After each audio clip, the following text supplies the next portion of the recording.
नमस्कार दोस्तों, मैं आपका साथी नरेंद्र आपके अपने YouTube चैनल युवा लर्निंग में आपका हार्दिक स्वागत करता हूं।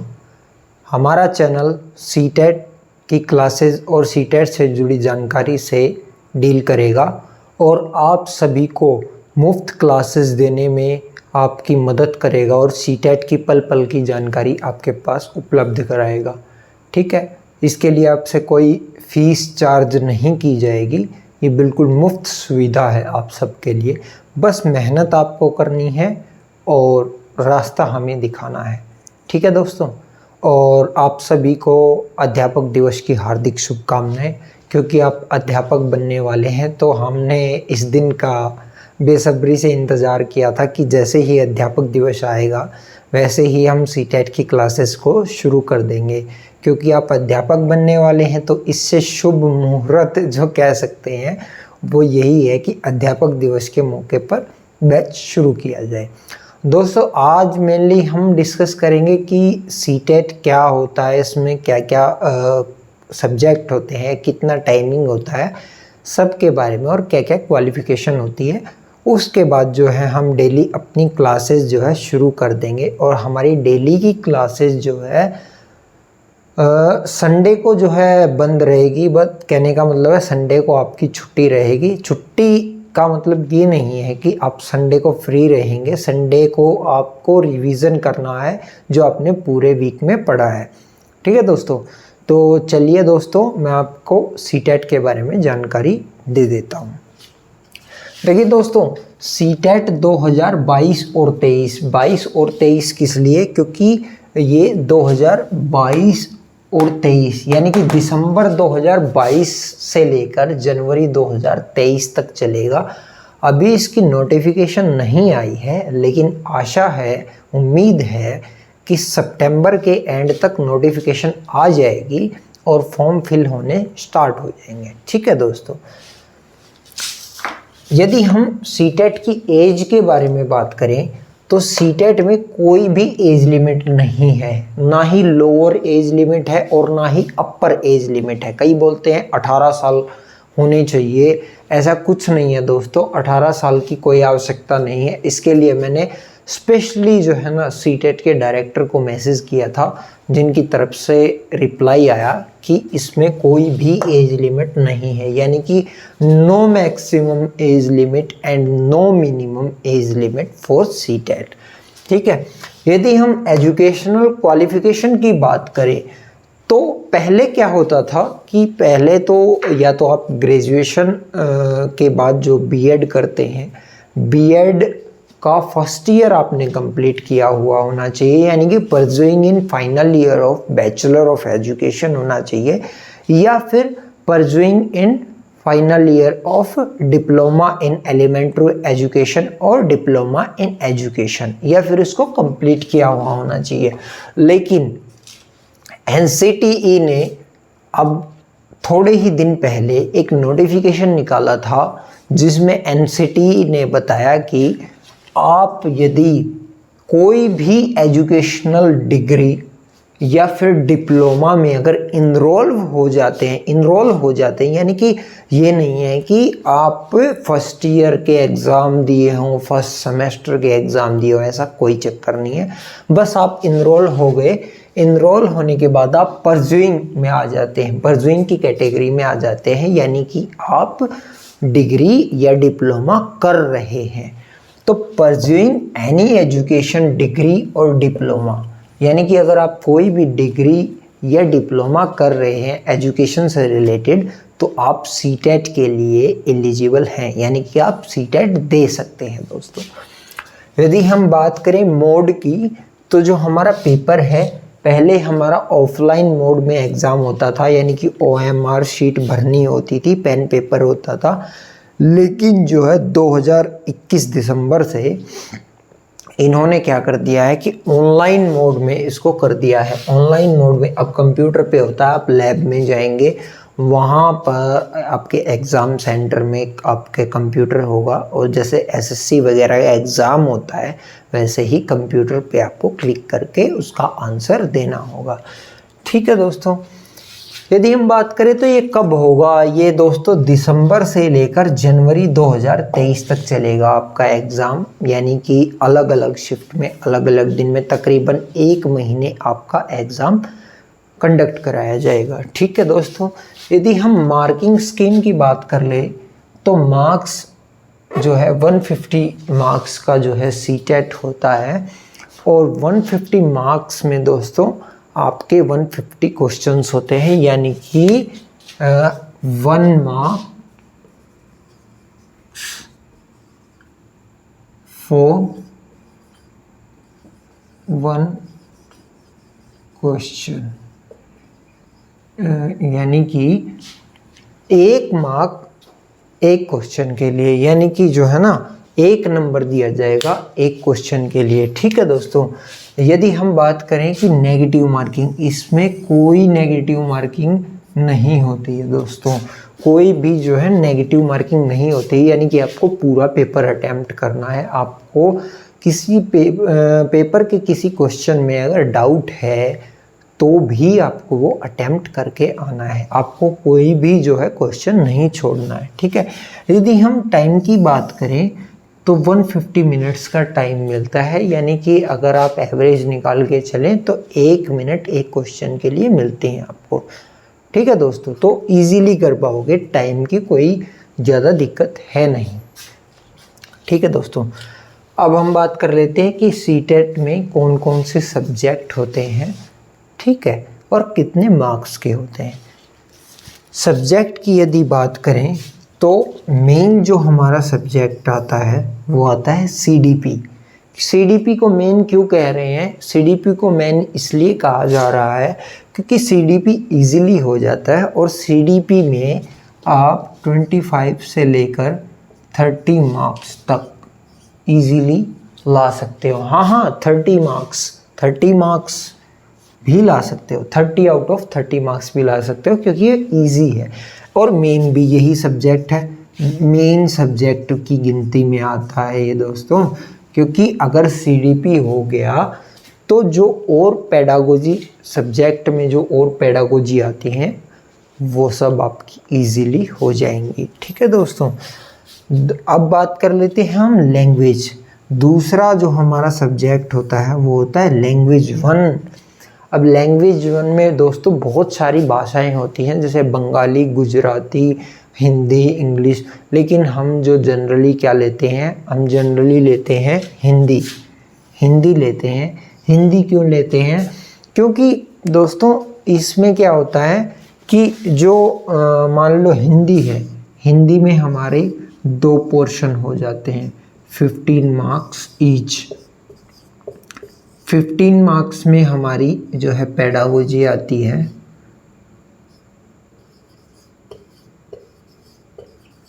और 15 मार्क्स में हमारे मेन आता है। इसमें जो है दोस्तों 2 पैराग्राफ होते हैं। ठीक है दोस्तों, यानी कि इसमें 2 पैराग्राफ होते हैं। तो यदि हम लैंग्वेज 1 अगर हम इंग्लिश को चूज़ कर लेते हैं तो हमारे लिए थोड़ा सा मुश्किल हो जाता है, क्योंकि जो उसमें 2 पैसेज आते हैं 15 मार्क्स के, वो पैसेज थोड़े से डिफ़िकल्ट हो जाते हैं। जैसे अब हिंदी तो हम आम बोलचाल की भाषा में प्रयोग करते हैं, स्कूल में भी पढ़ते आए हैं स्टार्टिंग से ही, हिंदी हमारी मातृभाषा है, तो इसके पैराग्राफ को करना इजीली है।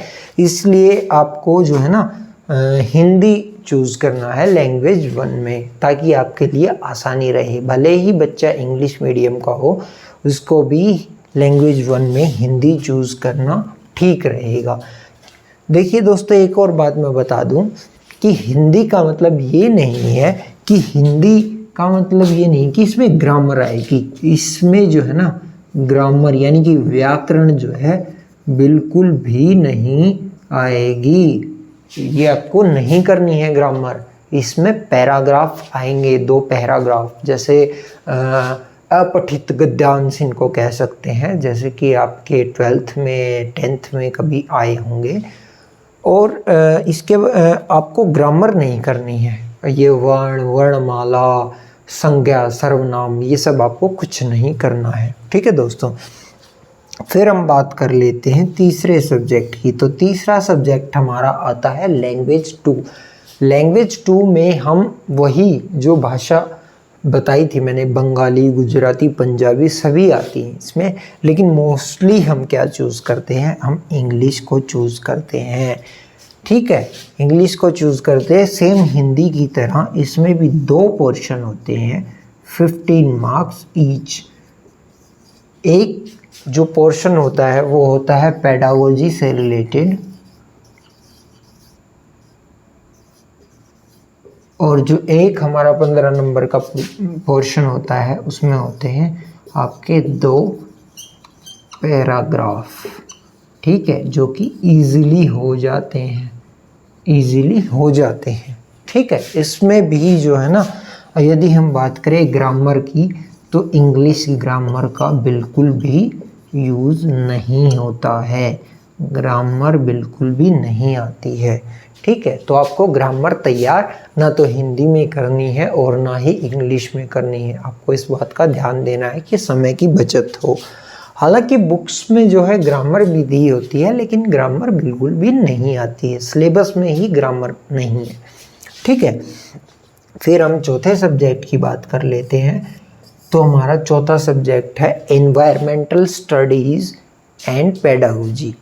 एनवायरमेंटल स्टडीज़ में क्या होगा, एनवायरमेंटल स्टडीज़ में आएगा आपका जैसे अलग अलग जगह के फूड, अलग अलग जगह का रहन सहन। जैसे यदि हम असम की बात करें तो वहाँ किस तरीके का जो है बाढ़ से बचने के लिए किस तरीके का घर बनाया जाता है। अच्छा, हमारा जो है उत्तर प्रदेश में कैसे घर होते हैं, पंजाब में कैसे घर होते हैं, अलग अलग प्रकार के राज्यों में अलग अलग प्रकार के घर और उनकी संस्कृति के बारे में नॉलेज होगी हमें। ठीक है, तो इस टाइप की भोजन हो गया। ठीक है, इस टाइप की चीज़ों के बारे में, कुछ पशु पक्षी जानवरों के बारे में हमें जानकारी लेनी होगी इन्वायरमेंटल स्टडीज़ के अंदर। और इसमें भी जो है ना 15 मार्क्स का पेडागोजी सेक्शन आता है, यानी कि 15 मार्क्स का पेडागोजी सेक्शन, 15 मार्क्स का आपका इन्वायरमेंटल स्टडीज़ होगा। ठीक है, पेडागोजी तो मोस्टली क्या होता है, सबकी सेम ही होती है। ठीक है, बस क्वेश्चन का जो पूछने का तरीका होता है वो अलग अलग हो जाता है सब्जेक्ट वाइज, बाकी पेडागोजी सबकी सेम ही होती है। और यदि आपने सीडीपी ढंग से कर ली ना तो पेडागोजी सेक्शन आप आसानी से कर सकोगे। ठीक है, अब बात आ जाती है हमारे 5वें सब्जेक्ट की। तो 5वां सब्जेक्ट है हमारा मैथ्स एंड पेडागोजी। ठीक है, जो कि 30 मार्क्स का है। इसमें भी क्या है, मैथ्स जो मेन मैथ्स होगा वो होगा 15 मार्क्स का, जिसमें आपके सम होंगे, इजी सम होंगे। और जो पेडागोजी सेक्शन होगा ये होगा 15 मार्क्स का। ठीक है, ये भी इजी। तो ये हमारी मार्किंग स्कीम है, टोटल 150 मार्क्स हो गए, ये हमारी मार्किंग स्कीम है दोस्तों। ठीक है, और एक और बात बता देता हूँ मैं कि जो हमारा सीटेट है वो ऑल इंडिया में अब एलिजिबल है, यानी कि सीटेट अगर हमने कम कर लिया तो उसके बाद हमें किसी भी जो है स्टेट का टेट देने की ज़रूरत नहीं है। यानी कि हमें अगर हरियाणा में वैकेंसी निकलती है तो भी सीटेट चलेगा, उसके लिए एचटेट करने की अलग से कोई ज़रूरत नहीं है। और सीटेट की जो वैलिडिटी है वो लाइफ टाइम है, लाइफ टाइम जो है इसकी वैलिडिटी है सीटेट की लाइफ टाइम। पहले 7 साल हुआ करती थी, अब आप एक बार क्रैक करो और बस इससे मुक्त हो जाओ, फिर अपनी प्रिपरेशन करो टीचिंग के मेन टेस्ट के लिए। ठीक है दोस्तों, और यदि हम इसके क्वालिफाइंग मार्क्स के बारे में यदि बात करें तो क्वालिफाइंग मार्क्स, एक बार मैं इसको मिटा देता हूँ। ठीक है, उसके बाद आपको बताता हूँ।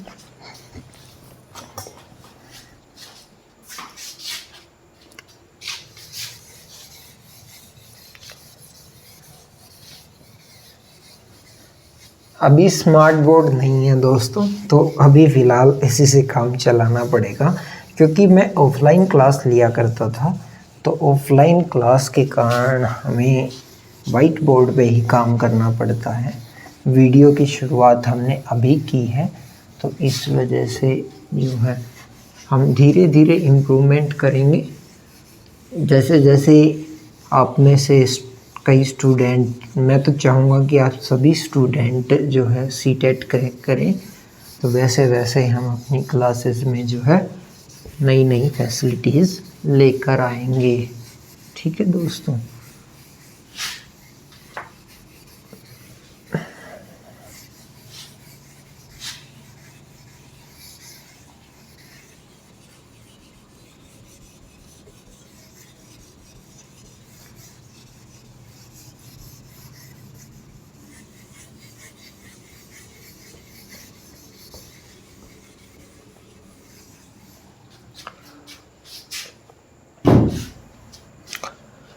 हाँ तो दोस्तों, यदि हम मार्क्स की बात करें क्वालिफाइंग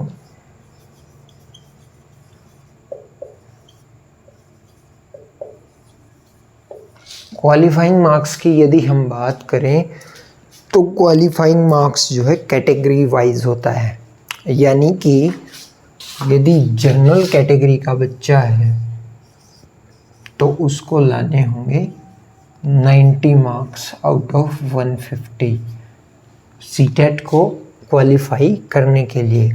यदि बच्चा ओबीसी, एससी, एसटी में आता है तो इनको लाने होंगे 82 मार्क्स आउट ऑफ 150। ठीक है दोस्तों। यानी कि ये अगर आपके 90 आए 150 में से और आप जनरल कैटेगरी से हो तो आप क्वालिफाई कर जाते हो इस एग्ज़ाम को। यदि आपके 82 आए 150 में से और आप ओबीसी, एससी या एसटी कैटेगरी से बिलोंग करते हो तो आप इस एग्ज़ाम को क्वालिफाई कर जाते हो। ठीक है दोस्तों। और यदि हम फीस की बात करें तो फीस जो है जनरल कैटेगरी के बच्चे के लिए 1000 रुपीज़ फीस है और जो है ओबीसी, एससी, एसटी के लिए 500 रुपीज़ है। ठीक है दोस्तों। अभी अगर कोई बदलाव होता है, जैसे ही नोटिफिकेशन आता है, अगर कोई भी बदलाव फीस में या किसी भी चीज़ में अगर देखने को मिलता है तो आपको ज़रूर बता दिया जाएगा।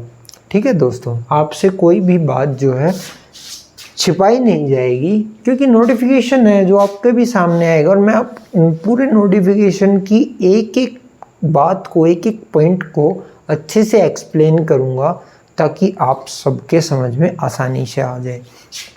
ठीक है दोस्तों। अब दोस्तों एक बात कई स्टूडेंट ने मेरे से पहले ही पूछी है कि सर जो आपका जो बैच होगा उसका मीडियम क्या होगा, यानी कि वो इंग्लिश मीडियम में कराएंगे या हिंदी मीडियम में कराएंगे। तो दोस्तों हम जो है ना बाइलिंगुअल कराएंगे। बाइलिंगुअल का मतलब both language, both English and Hindi. यानी हम हिंदी में भी कराएंगे और इंग्लिश में भी कराएंगे। इंग्लिश मीडियम के बच्चों को भी समझ आएगा और हिंदी मीडियम के भी बच्चों को समझ में आएगा। ठीक है दोस्तों। बाकी बुक्स से रिलेटेड जो है मैं आपको क्लास के दौरान बताता रहूँगा कि कौन सी बुक्स जो है बेटर रहेंगी, कौन सी सबसे बेस्ट है, कौन सी लेनी है या बुक्स बिल्कुल भी नहीं लेनी, वो मैं आपको बताता रहूँगा। ठीक है दोस्तों। बाकी हम अच्छे से क्लास नोट्स जो है तैयार करेंगे। क्लास नोट्स जो है हमारे डेली तैयार होंगे। डेली हम जो है आपको क्लास नोट्स प्रोवाइड कराएंगे, यानी कि जो भी करवाया जाएगा क्लास में वो इनफ होगा आपके लिए। बाकी मैं आपको बताता रहूँगा कि क्या ठीक रहेगा और क्या नहीं। ठीक है दोस्तों। और दोस्तों उम्मीद है कि आप उन बच्चों तक इस चैनल को ज़रूर शेयर करेंगे जिन बच्चों को ज़रूरत है सीटेट क्रैक करने के लिए, लेकिन उनकी जो है इकोनॉमिकल कंडीशन कमज़ोर है। तो दोस्तों ये क्लासेस फ्री रहेगी और इसमें पूरा सिलेबस कंप्लीट कराया जाएगा। हर एक सब्जेक्ट आपके कंप्लीट कराए जाएंगे और मैं वादा करता हूँ आपसे, यदि आपने मेहनत की, लगन से क्लासेस ली तो सीटेट क्रैक करने से आपको कोई नहीं रोक सकता। इसी के साथ मैं आपसे नमस्कार कहता हूँ और आपसे अलविदा लेता हूँ। मिलते हैं अगली क्लास में। धन्यवाद दोस्तों। जय हिंद।